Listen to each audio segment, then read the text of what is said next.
김태규 증인은 노조를 혐오하십니까? 전혀 그렇지 않습니다. 제가 앞서도 말씀드렸지만은 그 표현은 대꾸를 맞추는 의미에서 그 표현 앞에 표현이 부당하기 때문에 그런 식의 부당한 표현이 유지된다면은 이 표현이 판사 출신이신데 취지에서 말씀드린 겁니다. 판사 출신인데 헌법이 보장하는 노조를 만들 권리, 교섭할 권리, 파업할 권리 인정합니까? 인정한다고 말씀드렸습니다. 정권의 우호적인 노조는 괜찮고 노영방송이라는 표현에 대해서 지금 질문하는 겁니다. 정권의 비판적인 노조는 인정할 수 없다는 태도로 보이는데요. MBC 외에 KBS, SBS도 방송사 안에 민주노총 조합원이 다수인 그런 구조인데 KBS, SBS는 노영방송 아닙니까? 저는 그 부분 관심이 없고요. 아니, 뭐냐면은 제가 이리 말씀드리겠습니다. 어느 노조든지 아니라 노조 의원의 질문은 KBS, SBS는 노영방송입니까 아닙니까? 그건 저를 잘 모르겠습니다. 저는 몰라요? 노조는 노동자의 권익 개선을 위해서만 애를 쓰면 되는 것이지. MBC는 왜 노영방송이라고 딱지를 붙인 겁니까? 아니 제가 그렇게 딱지 붙인 적 없습니다. 노영방송을 통해서 정권 장악, 국정 장악을 한다는 망언을 했다고 아까 취소하라고 요구했잖아요. 제가 말씀드린 취지를 잘 이해를 못하시는 것 같아서 다시 한 번 더 제가 말씀드리겠습니다. 노영방송이라는 말은 김태규 직무대행의 입에서 나온 말이 아닙니까? 맞습니다. 입에서 나왔죠. 맞고 앞에 불법 선임을 통한 방송 장악이란 표현은 부적절하기 때문에 그 표현이 유지된다면 그 반대 대꾸도 충분히 가능하다라는 취지로 제가 말씀드린 겁니다. 노영방송이라는 그래서 저는 둘 다 부적절하다고 개념에 말씀드린 대해서 겁니다. 부적절한 표현입니까? 노영방송, 둘 다 MBC? 부적절하다고 저는 생각을 합니다. MBC를 노영방송이라고 생각 안 합니까? 그래서? 아니, 그 부분은 제가 제 개인적인 방송통신위원회 부위원장이 됐잖아요. 직무대행이 됐잖아요. 이진숙 위원장은 탄핵되기 전에 노영방송이라고 규정했습니다. 그 어느 노조든지 위원장은 노영방송이라고 규정하고 부위원장은 모르겠다는 거예요? 노영방송인지 아닌지? 아니 저는 그 부분은 본인의 의견을 얘기해 보세요. 노영방송이라고 생각하는지 아닌지.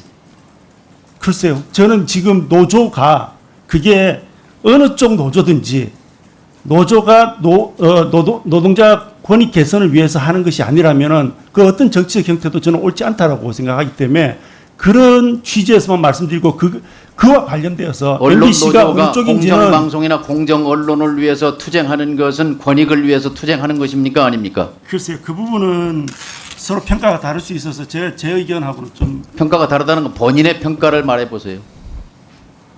언론 노조가 공정방송 공정언론을 위해서 파업한 것에 대해서 불법 파업입니까? 글쎄요. 지금 일어난 과거의 일들에 대해서 평가를 해달라고 그렇게 질문 주신 건지 여쭙고 싶습니다. 어쨌든 권익 아니 과거에 일어난 일이면 저는 그렇게 그런 평가도 가능할 수도 있겠다는 생각을 합니다. 불법 파업이에요? 아니 MBC 파업이 불법 파업이었어요? 92년? 아니 그래서 그 불법성을 저한테 자꾸 물으시는데 저는 그 아니 부분은 노조가 제 월급 당시에 복지 저는 방송에 대해서 투쟁이 크게 나는 관심도 없었고요. 노조여야 한다는 그 인식에 대해서 문제 제기한 겁니다. 방통위에도 노조가 있죠. 다수 직원이 노조원인데 있는 걸로 알고 있습니다. 어디 노조와 어떻게 단체 협상 교섭은 잘 할 생각입니까? 네, 당연히 그래 해야죠. 노조를 혐오하고 방송은 정권에 순치된 선전기관이 돼야 한다. 이런 게 극우적인 전체주의 사고인데 이런 생각에 동의합니까? 그 질문 자체에 대한 질문을 문제 삼지 말고 본인의 의견을 얘기해 보세요. 아니 질문을 제가 답변할 수 있는 질문을 주셔야죠. 그걸 어떤 본인의 생각이 있고 없어요? 그거는 극우다. 그러니까 너는 그게 대해서 어떻게 생각하니? 이렇게 말씀하시면 본인은 극우라고 생각합니까? 저보고 극우라는 부분에 동의를 하라는 건지 아니면 그 앞에 행위에 대해서 동의를 하라는 건지 제가 답변을 어떻게 드려야 될지 제가 난감해서. 김태규 위원장에 대해서 비판적인 언론은 극우 인사라고 표현합니다. 동의합니까? 그건 전혀 동의하지 않습니다. 그거는 제가 오히려 똑같은 상황입니다.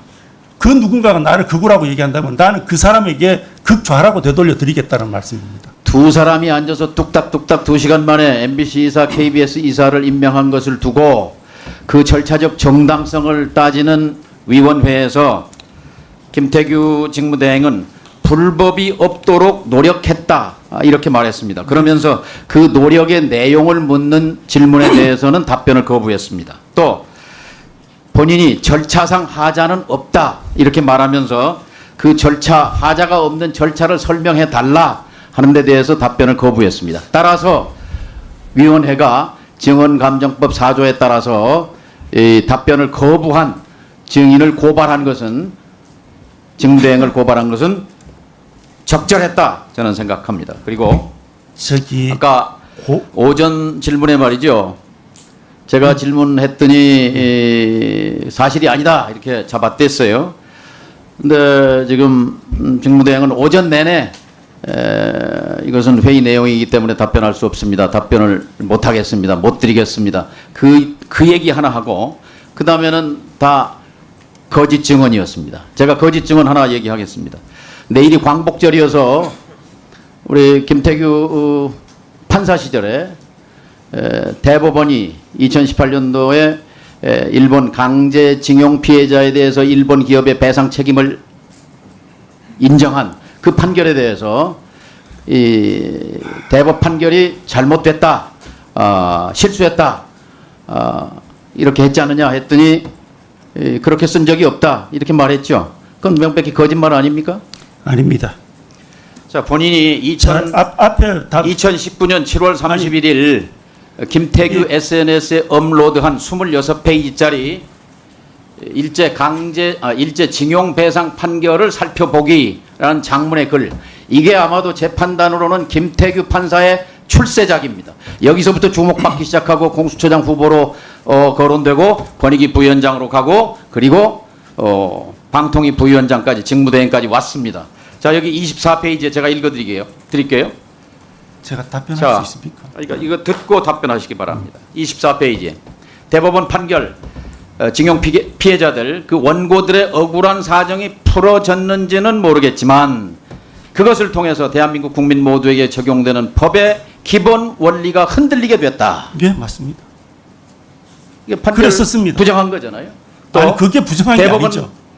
이게 부정한 게 아니면 뭐예요? 비판한 거예요? 그냥 비판한 거죠. 비판. 예. 현직 판사가 대법원 판결을 비판하면 그것도 비판할 수 충분합니까? 판례 평성은 할 수 그러니까 있죠. 본인의 성향 가치관을 드러낸 거잖아요. 역사관을.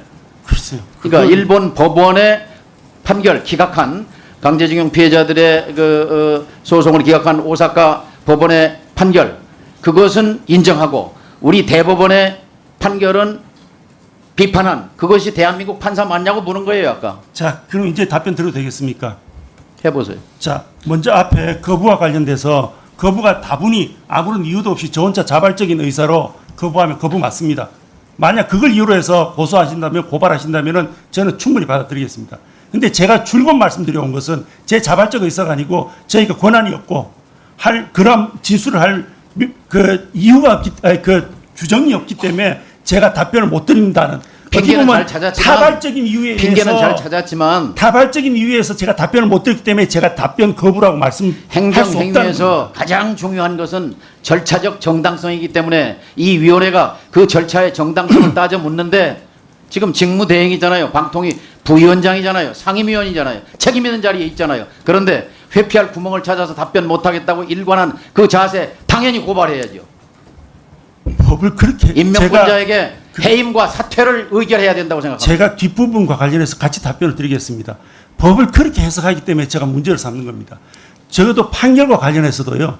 그 판결 1, 2심은 전혀 다른 결론입니다.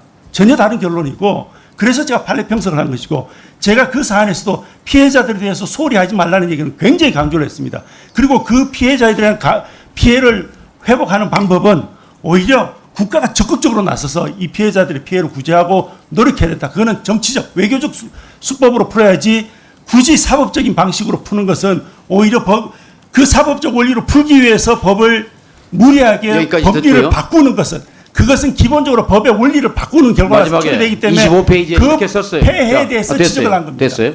마지막에 이렇게 썼습니다. 우리 법원의 판결은 감당하기 힘든 실수를 한 것인지 모른다. 이 본인의 글입니다. 이게 26페이지짜리 글이에요. 일본 법원의 판결은 맞고 한국 판결은 틀렸다고 한 그런 사고방식을 가진 방통위 부위원장이 오늘 나와서 한 행위, 이것은 당연히 고발받아야 마땅하다.